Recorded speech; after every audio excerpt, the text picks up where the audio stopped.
大家好，我是竹君律师。我们第一次做什么就上手这个系列已经很久没有更新了。今天想要教大家一个非常实用的法拍，所以今天的主题是第一次法拍就上手。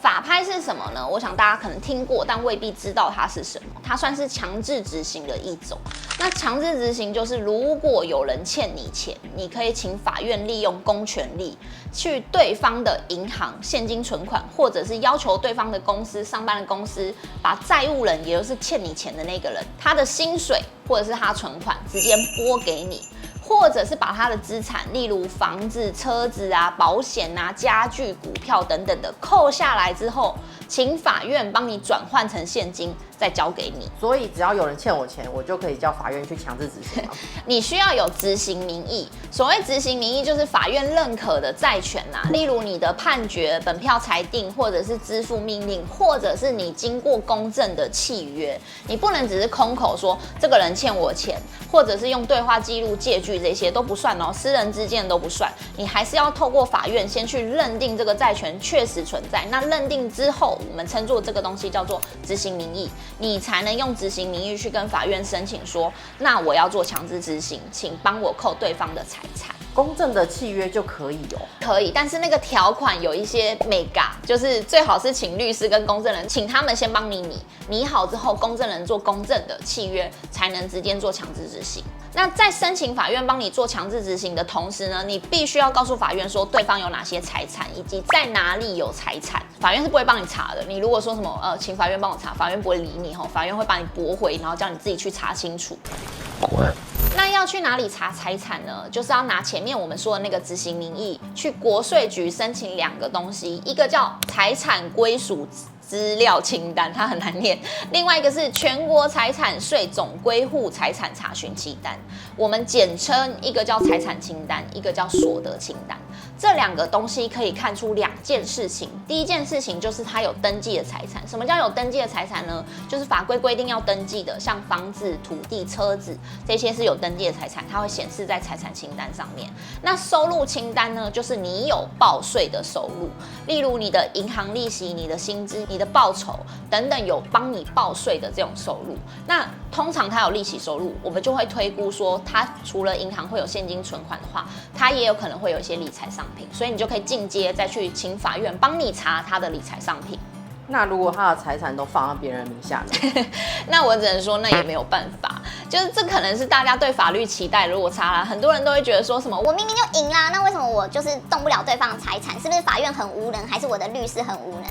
其实不是，因为父债子偿啊、子债父偿这种东西就是已经不流行，基本上就是违法的。你不可能要求他身边的人帮他负责，所以你对这个人取得判决、取得执行名义，你只能动的是他名下的财产。所以，如果他名下都没有财产，甚至他是一个没有收入、他拿现金的，根本没有在缴税、没有在缴劳健保的那种人，你确实有可能执行不到。当然，如果你把你的债权卖给资产管理公司，那就是另外的事情了。有一个小小的技巧可以教给大家啦，但这个技巧比较麻烦一点。假设他名下没有财产，可是你知道这个人具体确实住在哪里的话，你可以跟法院申请所谓的动产查封，就是他有房子嘛，但房子不是他的名字，他可能租的或者是住家里，可是家里里面一定会有些动产，就是他生活的用品是属于他的吧，内裤总会是他的吧，不会是房东的啊。那这个时候你就可以请书记官跟你一起去他家，然后把电视、什么电冰箱、电饭锅啊、电脑等等家具，就比较昂贵的这种东西都查封起来，就是扣押下来。可是这件事情很麻烦的是，法院会要求你要自行保管，或至少要给法院保管费，他才会帮你做保管这样子。可以扣原味内裤吗？如果它内裤有价值的话，可能因为这些东西扣下来之后都是要转卖的，所以你如果扣一些没有价值的东西，其实也没有意义。所以通常会是什么名牌包啊，或者是比较昂贵的家具等等，这些才有扣下来的意义啊。那我扣了名牌包，我可以不要卖吗？我就想要名牌包。你要跟法院买下来，就法院他不会直接把名牌包交给你，他会把它放到拍卖会上，那你可以去拍卖会上把它买下来。我付钱给法院买名牌包，法院再把钱还给我。对，所以你还是免费拿到名牌包的意思。那查到财产之后呢，你就可以请法院去帮你做扣押了。基本上财产分几种啊，第一就是现金存款，银行里面的存款，那你就可以请法院直接要求银行把存款转到你的名下。那第二是薪资，就是如果他有在上班的话，公司有帮他缴劳健保，你就会看到他有薪资嘛。那你看到他有薪资的话，可以要求公司每个月把他的薪水不能给他，要给你。但这个有上限，就是每个月只能1/3。假设他一个月赚3万块的话，你每个月能扣到他的薪资就是1万块钱。这还是他没有其他债务人的情况下，假设他10几个债务人，基本上你是扣不到什么东西的。对，那另外就是保险，你可以请求法院扣押之后解约，然后把保单价值准备金给你。理财商品也是一样的，基金或股票解约或者是拍卖掉之后，把现金交给你。那还有一样东西，车子，很多人看到别人有车子就会觉得很高兴，我要去查封他的车子。但其实车子是一个很麻烦的东西，因为你必须告诉书记官车子停在哪里。所以你必须先找到车子本人在哪里，然后赶快告诉书记官说，那你们赶快过来，你还要确保书记官过来的时候呢，车子还在现场，你才能把那个车子扣走。然后房子跟土地这个也很麻烦，你要会同书记官、警察、锁匠，然后等等去查封。查封之后，你再决定要不要拍卖。那假设你要拍卖呢，法院就会帮你送鉴价，鉴出一个价格之后，再定一个期日，然后会有一个拍卖会，那大家去投标这样子。那如果有人买了，那一笔钱就会拿来填补你的债权。所以我们刚提到的另外一种就是动产嘛，就是什么电冰箱、电饭锅、电脑，这种就最麻烦了啦。就是法院会要求你要保管，有些比较容易坏的，法院甚至不愿意帮你保管。可是如果你不是债权人的话，其实这会有一个非常有趣的事情，就是这些物品都会在动产拍卖会上面做拍卖。法务部执行署，我记得它是好像每年的每个月份都会固定有联合拍卖会，然后那个拍卖会就会有一些奇奇怪怪的东西，什么可能昂贵的饰品啊、古董收藏啊、劳力士等等的黄金饰品啊，甚至有出现过骨灰坛。买塔位，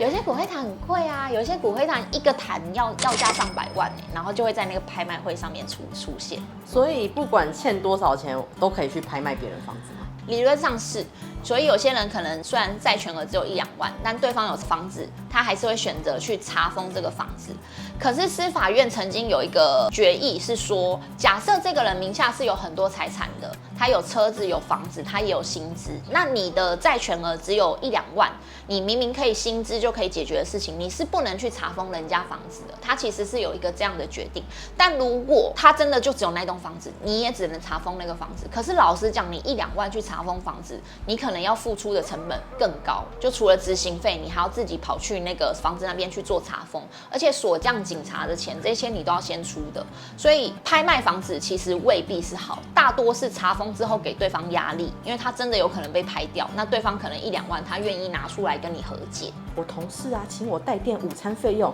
50块钱，但他不还我，我可以去做强制执行吗？你就要先拿到执行名义啊，你要先去判决或做支付命令。支付命令就假设他有曾经有一个对话记录，或曾经跟你签过什么借据，借据比较好，对话记录很容易被驳掉，你是可以拿去跟法院说他有承认他欠我钱，然后请法院发支付命令给你。支付命令的好处是它是书审，他只看书面资料，他基本上是不开庭的，他动作会比较快。可是支付命令修法之后，你必须确切知道你同事的住所地，就他住在哪里，他可以签收这个支付命令，支付命令才会有效。支付命令不能做公司送达，如果有人跟你说可以做公司送达，那是几年前的事情了，现在已经修法了。所以金钱很小，法院也会受理。他1块钱也会受理啊，只是你要不要去这样做？因为1块钱不值得的原因是申请支付命令，我记得是500块，对，所以基本上50块也不值得。那如果你走判决的话，我不知道，可能调解委员会拿出1块钱说算了啦，这件事就算了。乖。我们刚刚讲到的，不管是强制执行或拍卖，如果成功了，他真的有薪水存款，或者他房子真的被你卖掉了，那基本上双方都没有问题了。可是绝大多数的债权最常发生的情况就是执行不到，这个人根本没有钱，没有财产。那他没有财产又不工作，他就是一个囊软的人，对，所以你根本拿不到任何东西。那如果执行不到要怎么办呢？执行不到的话，基本上你就要跟法院去说，那我确定这个人是没有财产的，请你换一个所谓叫做债权凭证给我。债权凭证就等于说法院认可你有这个债权，而且还没有受到弥补。但要小心一件事情哦，就是债权凭证是有时效的，它时效长短不同。那如果你过期没有再去换的话，基本上你这个债权，你之后可能就要不到了。可以简单跟大家区分的是，支票跟本票要特别注意。支票的债权凭证就是你当初是拿支票去要到这个债权凭证的，你的时效是1年，所以你基本上1年一换，你要非常小心，每年都要去做更换。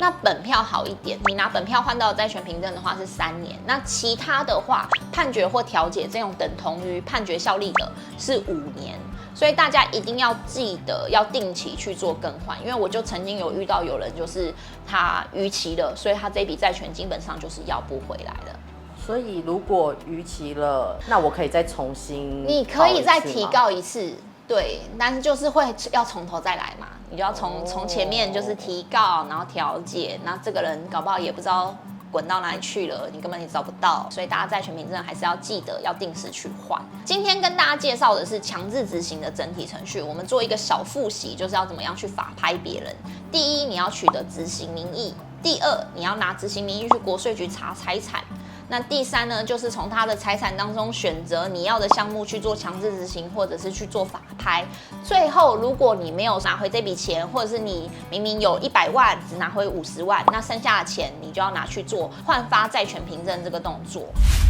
未来有机会的话，我们可以带大家去看看那个动产拍卖会。就去拍拍看，现场去拍拍看东西，让大家体验看看拍卖会的过程是什么。拍动产会比较好玩一点，拍车子，对，看我们有没有这个预算。好，那如果大家对强制执行这个程序有什么疑问或经验分享，都欢迎留言让我们知道。我是朱军律师，我们下次再见。